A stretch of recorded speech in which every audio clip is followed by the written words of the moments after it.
We've got 5 stocks that are being talked about as potential multi-baggers, and they span different industries, they have wildly different stories, and some, well, there might be rough diamonds waiting to be polished, while others, well, let's just say not all that glitters is necessarily gold. Are you ready to uncover the first potential gold mine? Well, let's dive straight into it. All right, let's kick off our treasure hunt here with a company that's turned spare rooms into gold mines. Airbnb, the disruptor that's had us all dreaming of that perfect getaway in some beautiful villa somewhere. But is it still the golden ticket for kittens and investors alike? Tallulah here has, of course, done all the research on this, haven't you, Tallulah? He has slaved away for hours. In August 2024, we saw Airbnb stock take a nosedive of 16%. Why? Well, their Q3 revenue forecast didn't quite hit the mark of what analysts were hoping for. While the US market seems to be catching its breath, Airbnb has, however, been packing its bags and jetting off to Latin America and Asia. These regions are showing the highest growth in bookings. So does that offset the slowdown in the US? Well, let's look at the numbers. Airbnb has been on a growth spree over the last 5 years. Revenue has compounded at 22% a year. That's absolutely amazing. And their gross profit margin is, wait for it, 82%.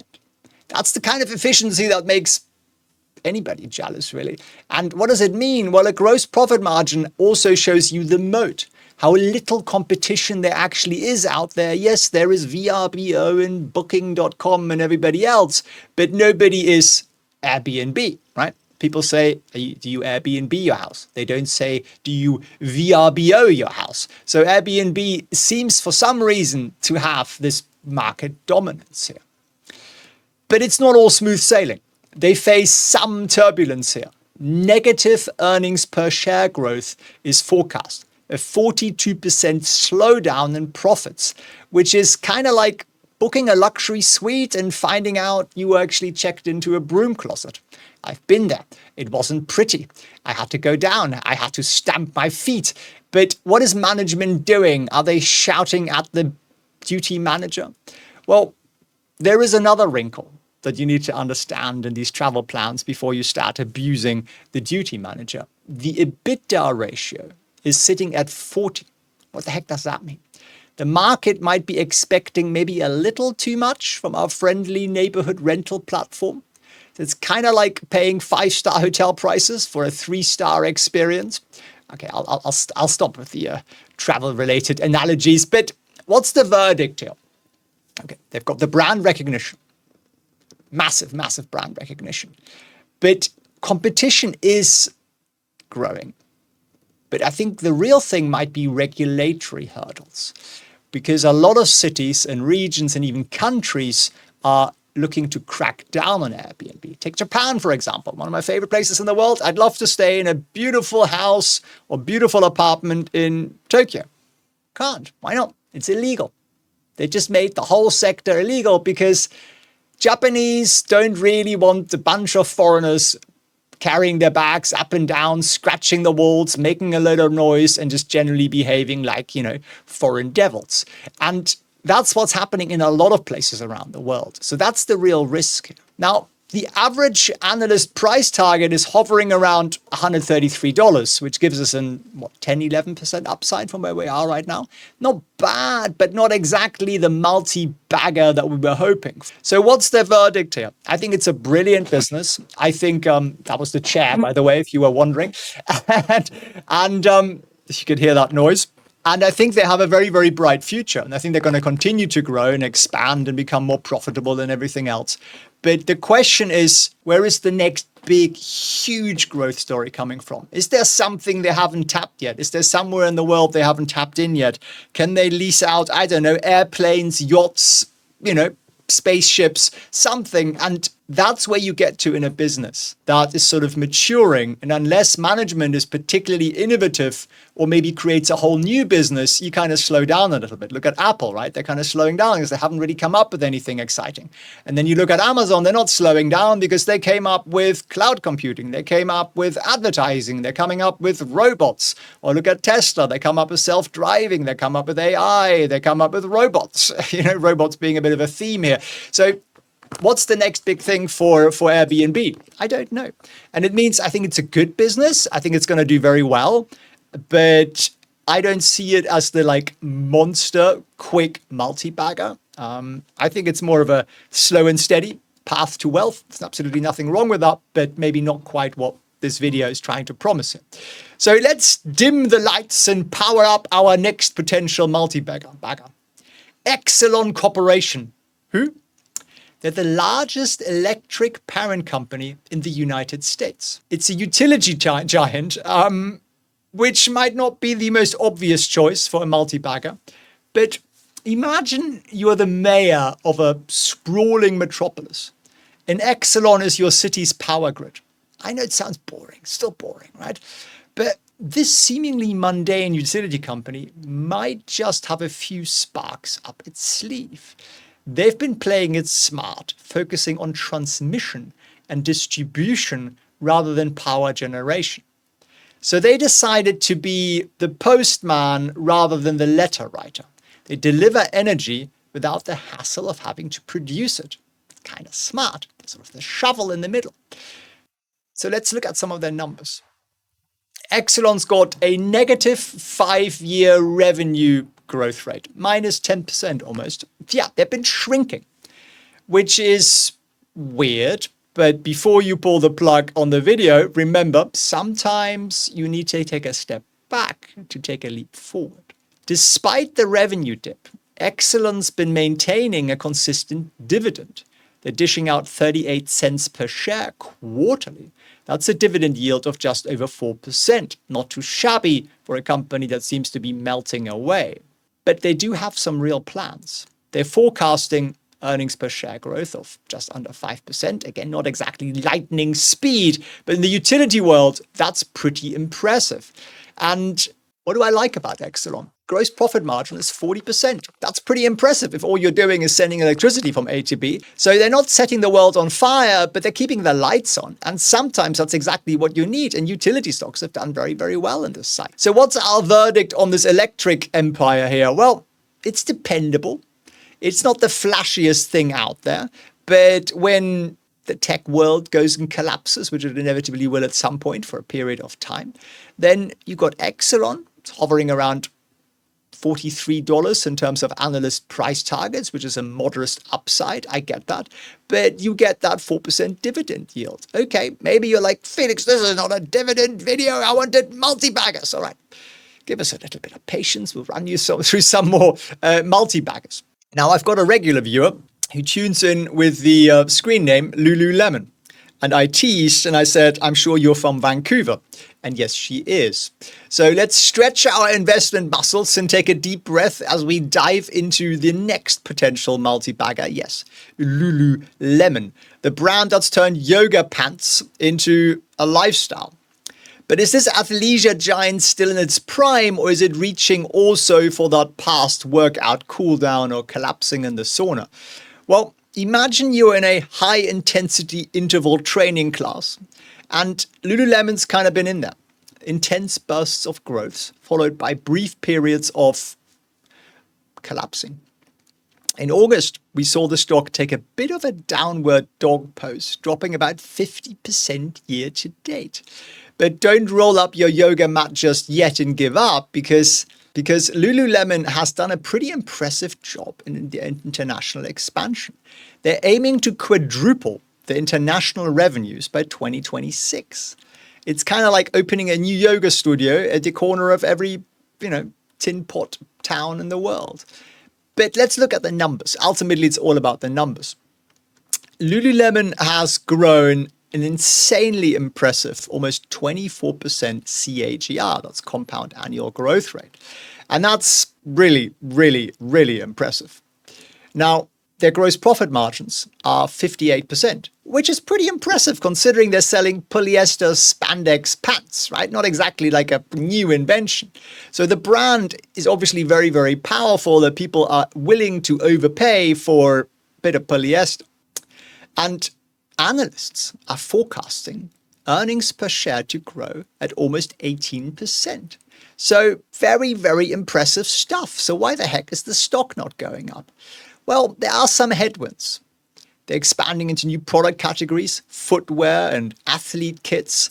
And that's kind of a bit more of a competitive space, isn't it? Look at the challenges that Nike are facing right now. Too much inventory, outdated styles. People are like, looking to buy something that's cooler, your latest Hoka trainers or whatever it might be. So what about the valuation? Well, the PE multiple is sitting at around 20. That means, it's not massively expensive, but it's also not cheap. It's not a tech stock after all. So what's the final verdict or pose for Lululemon?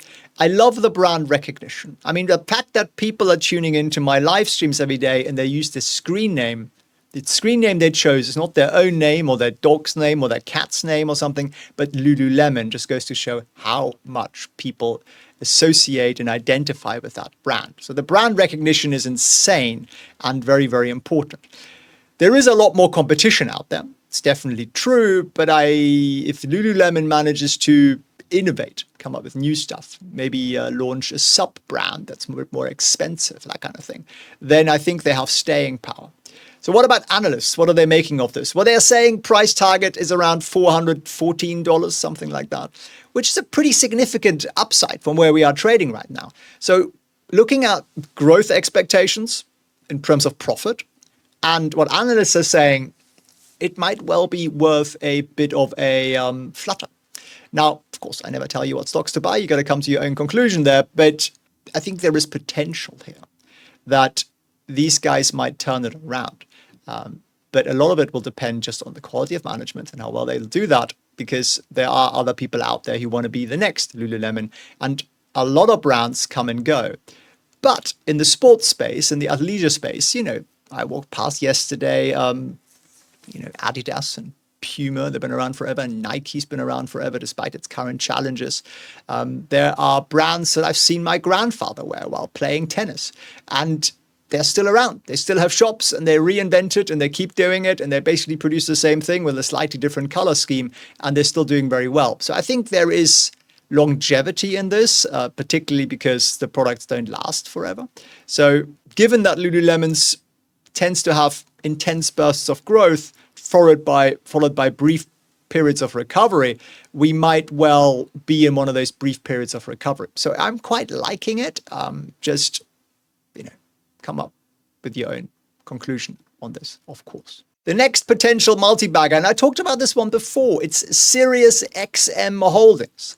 Now, you might know them as the folks who keep you company on those long drives, but there is more to this audio giant than meets the ear. Picture this. You're on a road trip and Sirius stock is the landscape passing by your window. It's been quite the journey, hasn't it? In August, we saw the stock take a bit of a detour, down 40% year to date. It's like hitting an unexpected pothole on what seemed like a smooth highway. But here is where it gets interesting. Who do we see in the rearview mirror? None other than the Oracle of Omaha himself, Warren Buffett. That's right. Berkshire Hathaway has been steadily increasing its stake in Sirius XM. In the second quarter of this year, they increased their position by over 250%. It's like he's not just along for the ride, he's in the driver's seat. And maybe by tuning into the numbers, we'll get some understanding on why Buffett likes this.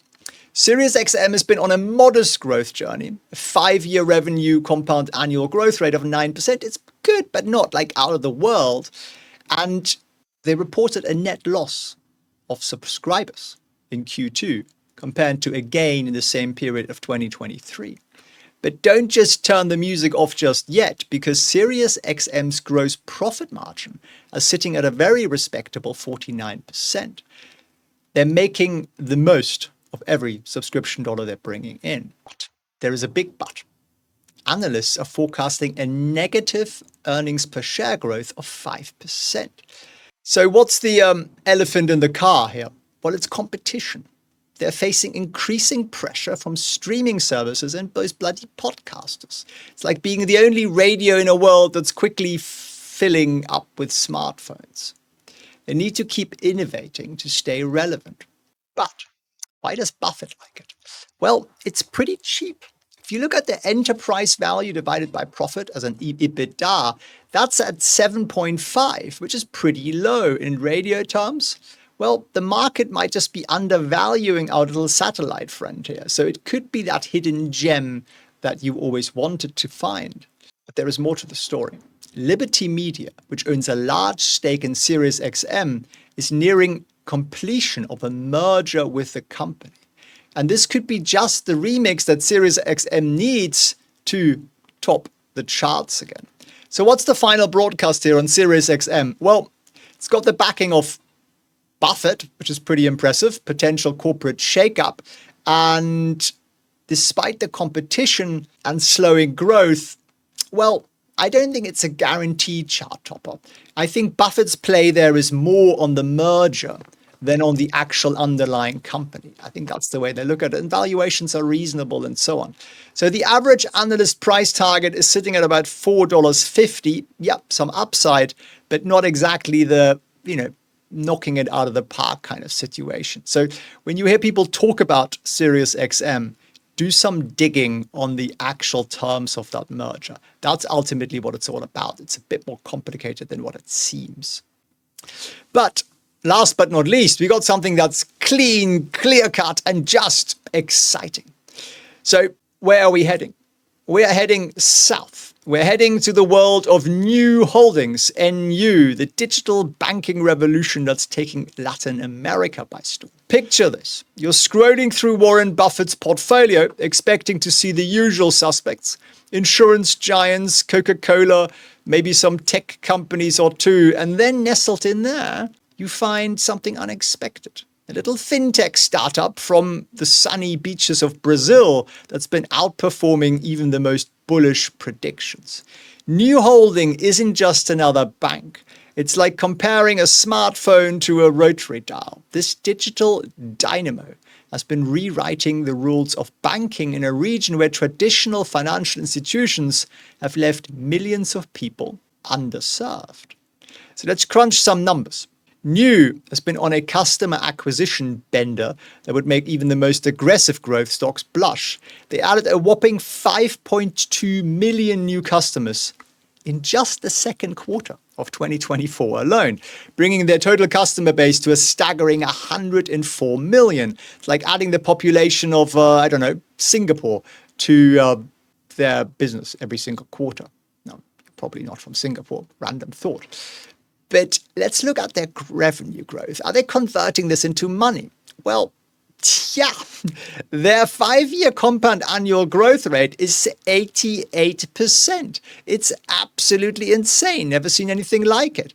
And if you thought that was impressive, well, look at their margins. They're spotting a 100% gross profit margin. Yeah, 100%. It's like perfect. The only other people I've ever seen that from is MasterCard. So they're literally turning water into wine, or better yet, gold.